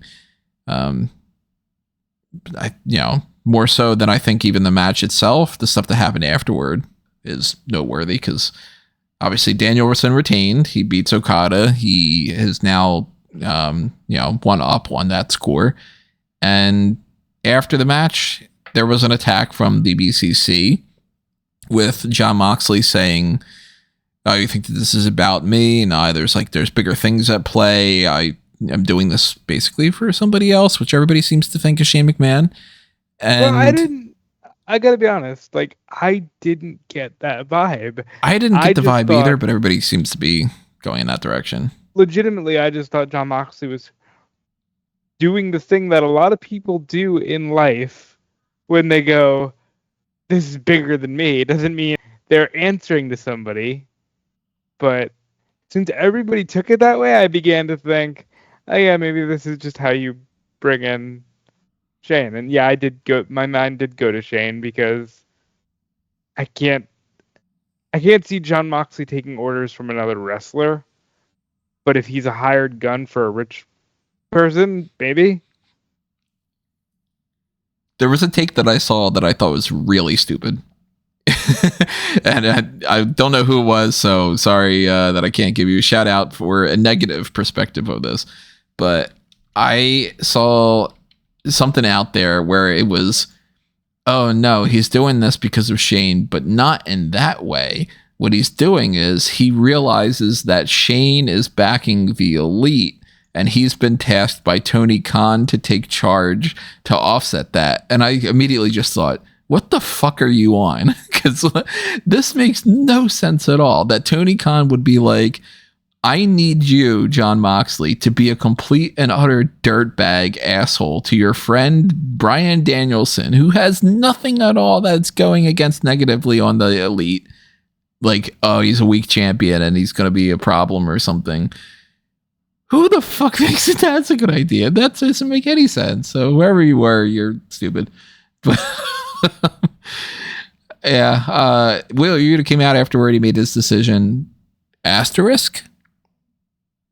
And yeah, Yeah, yeah, this is exciting. He came out with a hammer. He tried to fight off the BCC, and Claudio didn't attack him in return. He just kind of defended himself and then, fucked off.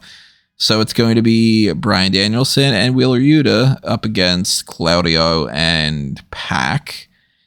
And I am a little bit more in that regard of thinking Wheeler's going to turn on Danielson. I don't want it. I don't want it. I want Wheeler to be a babyface. Do you want it? No, I don't want it. I want Wheeler to be a babyface. I don't want everyone to turn on Danielson. I think Wheeler is better as a babyface, and he can kind of be what maybe they thought someone like a Sammy Guevara could be as a babyface, but that clearly hasn't worked out. Oh, that's another injury. That's right. Lady Frost and Sammy Guevara both got injured before Dynamite on the Ring of Honor tapings, and Sammy Guevara got carted out. He landed awkwardly with a cutter or something, right? Something like that, yeah. Yeah, hopefully he's doing okay, and that Lady Frost is doing okay too. But no, yeah, Lady Frost is okay. It was the person she was wrestling. Oh, that was someone. Well, hopefully whoever that is. Who was she up against? Kelly Maiden, I believe her name was. No, good wishes on her front too. I could see Wheeler Yuta being a good, maybe what they would have thought that Ricky Starks would have been, since Ricky Starks is completely MIA. Daniel Garcia, who seems to be completely MIA. Sure does. What are your thoughts on this whole scenario, Callum? Well, first, just to bring to the actual match itself, because it's crazy to think that 5 years after AEW started, the show would be main evented by Bryan Danielson versus Kazuchika Okada. But okay, that's pretty crazy thing. I thought the match was probably unfortunately the worst of the 3 matches they've had. It was fine, but I think having the Continental stipulation kind of took away from the start of it, because Okada was probably quite smartly, in terms of the story of the match, slow rolling. It's to make sure that he could defend his title and just concentrate on going after the world title, and then to end it on a distraction backslide finish is a bit, that's a bit lame. And that's the first time Okada loses in AEW as well, and it's just before the Continental Classic, you presume, so it just feels like a bit of a waste. The stuff happening afterwards, as I say, that's quite interesting. I mean, the obvious route is to have Wheeler turn on Danielson and reform with the rest of the Blackpool Combat Club, but I really hope they don't go in that route. I think there's just so much more meat on the bones to have Yuta fight against the Blackpool Combat Club and eventually beat Moxley. I wouldn't say that would be anytime soon. I'd say that's very much a year plus in the future, but I think that should be the end goal, because he's had so many matches with Moxley in the past and has always lost. If you do see something in Yuta as a potential star moving forward, then he should be a guy that beats Moxley eventually, but one of the few guys that beats Moxley. And then so that's what I kind of hope happens in the tag team match, that I'd rather that see them take out Yuta, and then Yuta helps Danielson retain at Wrestle Dream, because the biggest thing about Wrestle Dream is that it's just so hard to predict what's going to happen in that main event, because realistically Moxley shouldn't be losing right now, but also it doesn't feel they haven't done any sort of real job making it feel like this is Danielson's potentially last match of his full-time run. So they're kind of in this weird situation where it would be weird if Moxley lost, but it feels wrong to have Danielson's reign end here. So I think they're going to go with the route of having Danielson, again, get into the actual Wrestle Dream predictions next week, but right now I'm thinking that they are going to go the route of having Danielson retain, but they're going to use Yuta as a vehicle to do that. What do you think the whole idea of Moxley fighting on behalf of somebody else, or this is bigger than me? What do you think that's going to lead into? Listen, it always comes to every single perspective that I have on these things, which is I don't want Shane McMahon to come into AEW. I don't care who the person is if there Does is that mean that you think a higher that's where they're power. going? That's what I fear. It's not what I think is going to happen. It's what I fear is going to happen. So it's one of those things that's like, I can't say that the thought doesn't cross my mind, because it just seems like something that they might do just because it's cool in the moment. But I'd hope that they would steer past that. And it's like, I don't know who necessarily would be this kind of leader of this new group, or at least voice behind this new group. Because it doesn't feel like Shane fits the aesthetic of it, but maybe that's the point. Shane did Raw Underground, bro. What are you talking about? So yeah, I would say we'll wait and see from that perspective. I kind of right now I can just buy into the idea of just Moxley just doing it because, you know, for no reason, just to say that like he feels like he's being compelled by forces greater than himself to do this. So yeah, that's we'll see how it all pans out. I'm sure we'll get far more clarity on it by Wrestle Dream at the very least. So. Shane's gonna come in with that ROH shockwave. I remember seeing that thing, which was I thought that was really stupid. It was like brand split. ROH shockwave by Shane McMahon is gonna be the thing. I was trying to find some other news on Twitter and all in the meantime, just to kind of round things out. And I actually did see two different things that are going to add to the mix here. Just are we finished with the Dynamite stuff? Was there anything else that we didn't touch on? I forget. Well, Shelton Benjamin. Shelton Benjamin debut. Oh God, yeah, that's right. Jeez. MVP had earlier in the night. He had his business card to Mercedes Moné, and he had already said earlier in the night, before the show, that he was going to make some kind of an announcement. Which at that point I was like, "Oh, is that it? Okay, whatever." But later on, he had a backstage segment where he introduced his new business partner and head of the complaint department, Shelton Benjamin. Now it seems like obviously we have Bobby Lashley coming in, so there's no reason to believe that they are not going to be part of the same group as this Hurt Syndicate, but very cool. Very excited to see what Shelton Benjamin could do with these other people in this roster. Yeah, I mean, obviously, like Lashley is going to be the star attraction of it. And they're going to feud with Strickland and Nana off the bat, which is good to see. I mean, I kind of like the fact that like Nana made the like alluded to his past wrestling career. So maybe in the future we'll see Strickland and Prince Nana versus MVP and Bobby Lashley in a match. But yeah, that's like I'm warming to the presentation of the Hurt Syndicate. I was again skeptical about it because again it's just bringing some old WWE guys and to fill some slots that you're going to end up losing guys like Daniel Garcia to because you're not pushing the young guys forward enough. But the overall aesthetic that they're putting together seems to be working pretty well for them. So yeah, we'll be interested to see when Lashley turns up. I assume that he'll be facing Strickland at Wrestle Dream. So you don't think who do you think is answering Darby's open challenge? It seems like it's Brody King. What makes you say that? I'd seen some report about that being the case, right? I don't know. I haven't read that one, but I don't know. I'm not saying it's not true. I just haven't seen it. But was there spoilers that you're alluding to? What are you alluding to? I'm trying to find the thing. Now. I mean, they have a history together, so it wouldn't be like the most surprising thing in the world if they decide to go with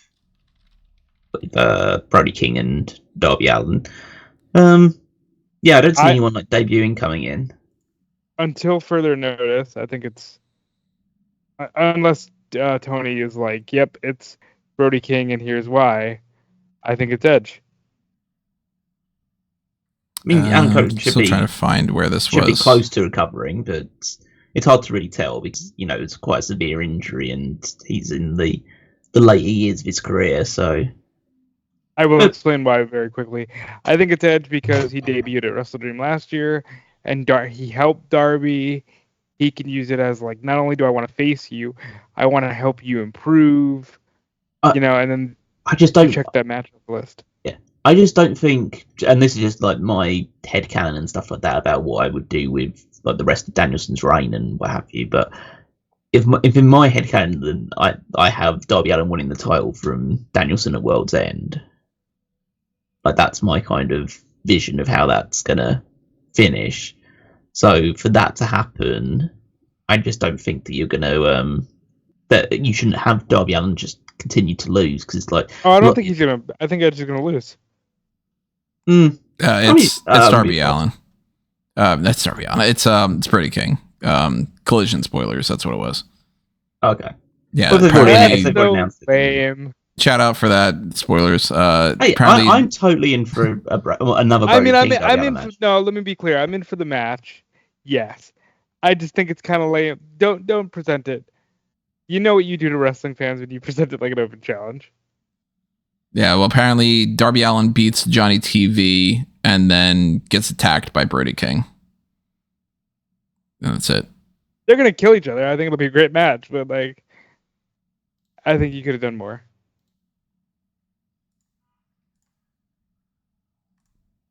So next week we got Wrestle Dream predictions, which if these guys are willing and able to do that, maybe lumped in with the hot tags or something, then in the meantime, you'll find my predictions on smarkmoment.com for that. But there are two other little hot tags that I just came across that might be worth talking about. Roster kind of scenarios. Conan, I guess, said that Vikingo was, quote, no, he does not work in AEW, not under contract with AEW, and pretty soon you may see him somewhere else. Now, that could very easily just be like, and he's going to be at like, some CMLL, blah, whatever thing, or at some blah, blah, blah type of thing. But the implication there that most people would take away from that is that he could potentially go to WWE. I would be shocked if that would be the case. Given what they've done to Dragon Lee, I don't want it. Well, I would be shocked. It's like that very rarely ever happens. 9 times out of 10, when somebody pops up in AEW and they wrestle us at least as much as they've done with him, they end up going to AEW. Look at Ospreay. Look at Okada. Look at Jay White. Like, they all end up just going there. So that would be incredibly shocking for me if he's in WWE. I could definitely see him going to WWE. I just think that. Like, I don't get the feeling that he has any loyalty to AEW. And that's not like a negative thing. It's not like, it's like, oh, he's such a dick, he's been paid for him, why doesn't he want to hang around? It's more of a case of like, no, he just, he was paid to show up and he did some work there, and like, I don't think he has any sort of like fond attachment to AEW. It's just like, oh, I'll definitely end up there. It's more of a case of, I know what WWE is, and that feels like a big stage, so I'll go over there if I feel like it. And it's like, I would not like that, because I think that his style would be restricted there. And Dragon Lee's a clear example of that. But, yeah, I think that it would be very much on the table for him to go to WWE. I certainly would not be shocked if he was to end up there. Well, if he does come there, it seems like somebody he'll be coming in there with and joining the roster to is Brock Lesnar. Because it seems like he is back on the roster page. It's Mania season, yes.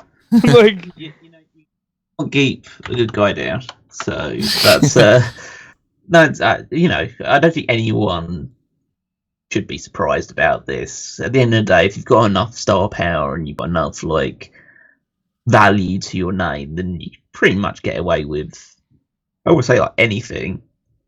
But the stuff that he has been alleged to be involved with is stuff that you can, if you're clever enough, sweep under the rug. I think, and this is something I've always felt was going to work into his favor. She did go out of her way not to name him. He fits the criteria, but it wasn't like I'm suing McMahon, Laurinaitis, and Brock Lesnar. Mm. And hey, if they've got him in the contract and they want to squeeze whatever matches they can, I'm sure they're going to. I want to see that Gunther match. I want to see that Bron Breakker match. At least we're getting that Gunther match. Hold off until at least those things kind of get out of the way before you fire him entirely. But yeah, I mean, the fact that he is put back on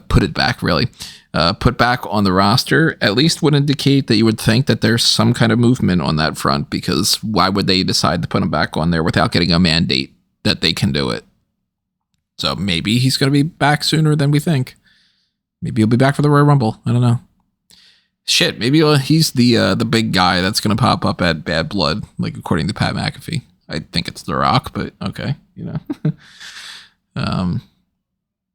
Since we won't get a chance to talk about it, I guess we'll talk about it on the post show. Never mind. I forgot that I'm doing the post show. Yeah. All right. Well, then that's all I got down for the hot tags for this week. Any other kind of topics, of course, let us know. Leave a comment below, and we will somehow talk about things going forward, whether that's next week's hot tags or comments below as well, leaving a response or something, or I don't know. We'll see. But if you enjoyed this episode, make sure that you hit the like button. Make sure that you keep checking out everything else that happens on smarkandmama.com or fanboysanonymous.com. Chat it up on the Discord server as well. Go to the link tree that you will find on amangotree.com for all the links to everything I just mentioned and more. And follow me at Tony Mango and follow Robin Callum. Follow me everywhere at Dude Felice. Check out Fightful.com and what we got going on for Bad Blood Weekend. And also check out what Callum's got going on with the Fantasy League. Yeah, the Fantasy League will be a big thing for this week, but before that you can head on over to Twitter to find me at Weekmeister14 and check out the Power Rankings on Saturday over at Smark Moment, where I rank the WWE Superstars based on their prior week's performances.